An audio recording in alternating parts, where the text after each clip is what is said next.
bullet য়েছ sir মানুহ লগাই দে বিচাৰিবলৈ বিচাৰি আছোঁ ৰামভা তয়ো যা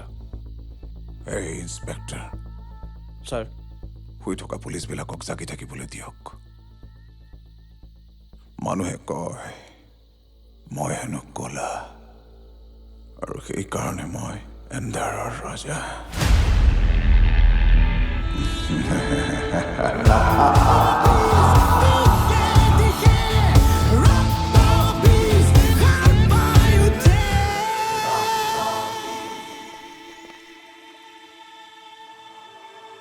নাই নালাগে তোমালোক যোৱাগৈ এইবোৰ কথাত নোসোমাবা কিয় মই কৈছো নহয়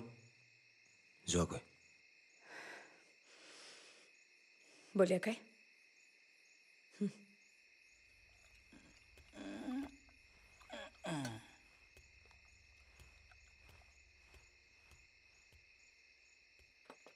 মই তোমাক এনেকৈ এৰি থৈ নাযাওঁ মোৰ খুৰাই কিয় তোমাক এনেকৈ মাৰিছে তুমি কিবা জগৰ লগাই থৈছা নেকি কি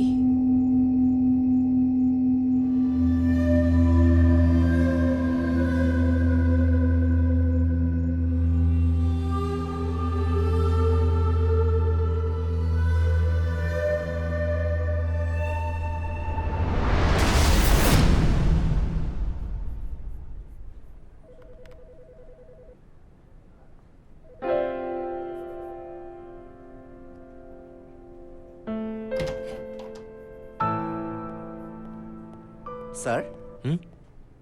আপোনাক গোস্বামী ছাৰে মাতিছে অ'কে আই এম কামিং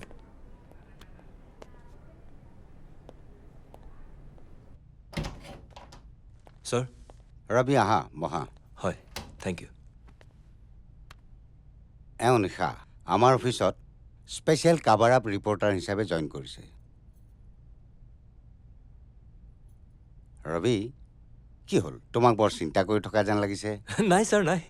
নাই একো প্ৰব্লেম নাই hi I am Rabi hi good to see you Rabi sir এওঁৰ প্ৰত্যেকটো স্পেচিয়েল কাভাৰ আপ ষ্টৰীৰ লগত তোমাৰ এটা এটা কাৰ্টুন যাব আৰু মই ভাবোঁ তোমালোক দুই মিলিজুলি সুন্দৰকৈ কামবোৰ কৰিবা হ'ব ছাৰ আমি দুটাই মিলিজুলিয়ে কাম কৰিম মই কাম কৰা অফিচটোৱে পালি ন বেলেগ আৰু জেগা নাপালি মই কেনেকৈ জানো তই ইয়াতে কাম কৰ বুলি আৰু তোৰ যদি বেছি প্ৰব্লেম হৈছে তই ইয়াৰ পৰা চাকৰি এৰি গুচি যা অ' মই জানো নহয় মোৰ চাগে চব ইনফৰমেশ্যন জানো অ' আফটাৰ অল ইউ আৰ এ জাৰ্নেলিষ্ট কোনো দৰকাৰ নাই